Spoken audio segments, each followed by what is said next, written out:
نیمه شب 22 ایول در بازار دهقان واقع در محله معروف به گیپرزیم شهر دوشنبه سوختار سر زده است. ریاست سوختار خاموش‌کنی وزارت کارهای داخله میگوید صاحبکار دلشاد ایدیف قاعده های بی‌خطری را هنگام استفاده برای یخدان ویران کرده است که باعث سوختار در بازار شد.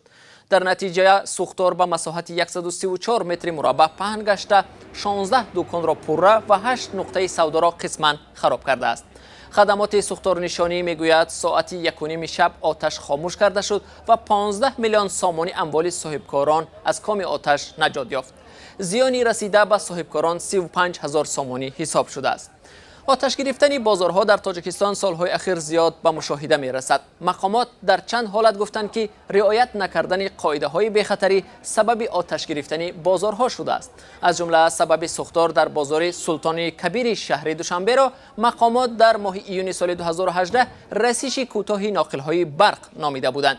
در این سوختار ده‌ها تاجر زیان دیدند. از آن پیش تابستان سال 2017 کاروان بزرگترین بازار دوشنبه نیز آتش گرفته بود که در نتیجه آنها صدها تاجر زیان عظیم دیدند و قسم مفلس شدند.